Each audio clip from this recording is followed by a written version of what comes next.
ಆತ್ಮೀಯರೇ, ಭಾರತ ಜ್ಞಾನ ವಿಜ್ಞಾನ ಸಮಿತಿಯವರು ಶಾಲೆಗೆ ಉಚಿತವಾಗಿ ನೀಡಿದ ಸೌರವ್ಯೂಹದ ಮಾದರಿಯನ್ನು ನೋಡೋಣ.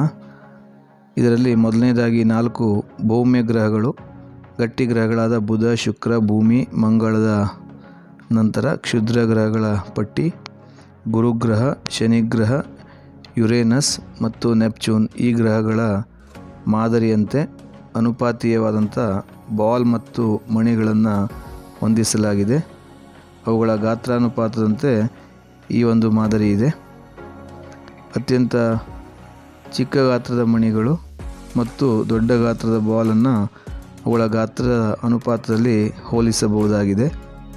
ಮೊದಲ 4 ಗ್ರಹಗಳು ಭೌಮ್ಯ ಗ್ರಹಗಳು, ಚಿಕ್ಕ ಗ್ರಹಗಳು, ಟೆರೆಸ್ಟ್ರಿಯಲ್ ಪ್ಲಾನೆಟ್ಸ್ ಅಂತಾರೆ.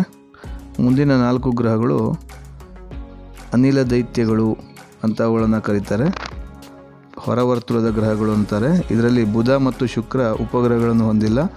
ಭೂಮಿಗೆ ಚಂದ್ರ ಎನ್ನುವ ಒಂದು ಉಪಗ್ರಹ, ಮಂಗಳಕ್ಕೆ ಓಬೋಸ್ ಡೈಮೋಸ್ ಅನ್ನುವಂಥ 2 ಉಪಗ್ರಹ, ಅನಿಲ ದೈತ್ಯಗಳಾದ ಗುರುವಿಗೆ 95ಕ್ಕೂ ಹೆಚ್ಚು ಉಪಗ್ರಹಗಳು, ಶನಿಗೆ 146ಕ್ಕೂ ಹೆಚ್ಚು ಉಪಗ್ರಹಗಳು, ಯುರೇನಸ್ಗೆ 27,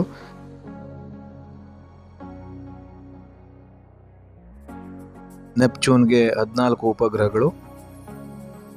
ಈ ಒಂದು ಚಟುವಟಿಕೆಯನ್ನು ಶಾಲೆಯಲ್ಲಿ ಕೈಗೊಳ್ಳಲಾಯಿತು. ವಿದ್ಯಾರ್ಥಿಗಳು ತುಂಬ ಉತ್ಸಾಹದಿಂದ ಗ್ರಹಗಳ ಒಂದು ಪಾತ್ರವನ್ನು ಧರಿಸಿ ವಿವಿಧ ಸ್ಥಾನಗಳಲ್ಲಿ ನಿಂತು ಸೌರವ್ಯೂಹದ ಪರಿಕಲ್ಪನೆಯನ್ನು ತುಂಬ ಚೆನ್ನಾಗಿ ಅರ್ಥೈಸಿಕೊಂಡರು. ಸೂರ್ಯನ ಗಾತ್ರ ಮತ್ತು ವಿವಿಧ ಗ್ರಹಗಳ ಗಾತ್ರಗಳನ್ನು ಹೋಲಿಸಿ ಸೌರವ್ಯೂಹದ ಅಗಾಧ ಪರಿಕಲ್ಪನೆಯನ್ನು ತಿಳಿಯಲು ಪ್ರಯತ್ನಿಸಿದರು. ಧನ್ಯವಾದಗಳು.